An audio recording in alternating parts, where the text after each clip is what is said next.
شروع کرتا ہوں اللہ کے نام سے جو بڑا مہربان اور نہایت رحم کرنے والا ہے۔ حضرت عائشہ رضی اللہ تعالیٰ عنہا سے مروی ہے کہ رسول اللہ صلی اللہ علیہ وآلہ وسلم نے ایک بدو سے اجوا کھجور کے ایک وسق کے بدلے ایک اونٹنی خریدی یا کچھ اونٹنیاں خریدی۔ رسول اللہ صلی اللہ علیہ وآلہ وسلم اسے لے کر گھر تشریف لائے اور اسے دینے کے لیے کھجوریں تلاش کیں تو کھجوریں نہ ملیں۔ آپ باہر تشریف لائے اور اسے فرمایا، ہم نے گھر میں اجوا کھجور تلاش کی تو ہمیں نہ ملی۔ بدو نے کہا، ہائے عہد شکنی۔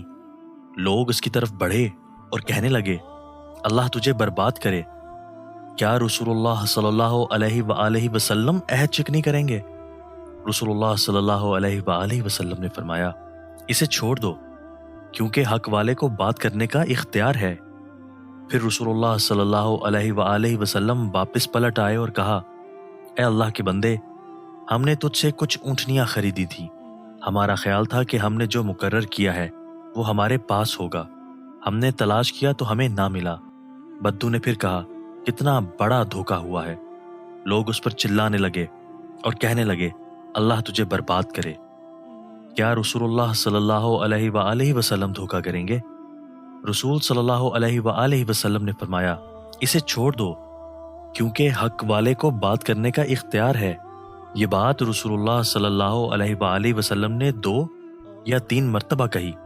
جب آپ نے دیکھا کہ یہ بدو بات ہی نہیں سمجھ رہا تو آپ صلی اللہ علیہ وآلہ وسلم نے اپنے ایک صحابی سے کہا، خولہ بنت حکیم بن امیہ رضی اللہ تعالیٰ عنہ کی طرف جاؤ اور اس سے کہو کہ اللہ کے رسول تم سے کہہ رہے ہیں کہ اگر تمہارے پاس اجوا کھجوروں کا ایک وسق ہو تو ہمیں ادھار دے دو، انشاءاللہ ہم اسے ادا کر دیں گے۔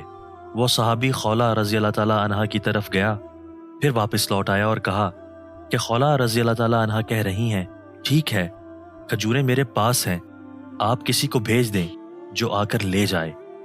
رسول اللہ صلی اللہ علیہ وآلہ وسلم نے اس آدمی سے کہا، اسے لے جاؤ اور اس کا حق پورا کر کے دے دو۔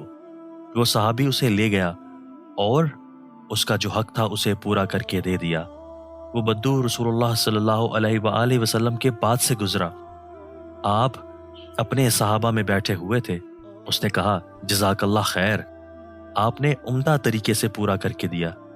رسول اللہ صلی اللہ علیہ وآلہ وسلم نے فرمایا، یہی لوگ قیامت کے دن اللہ کے ہاں بہترین ہوں گے جو عمدہ طریقے سے مال تول پورا کر کے دینے والے ہیں۔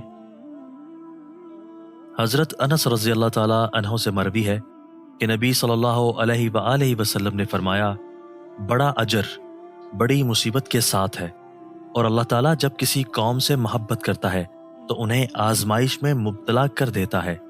جو راضی ہوا اس کے لیے اللہ کی رضا ہے، اور جو ناراض ہوا اس کے لیے اللہ کی ناراضگی ہے۔ دوستو، اللہ تعالی ہمیں ان احادیث مبارکہ پر عمل کرنے اور اپنی زندگیوں کو سنوارنے کی توفیق عطا فرمائے۔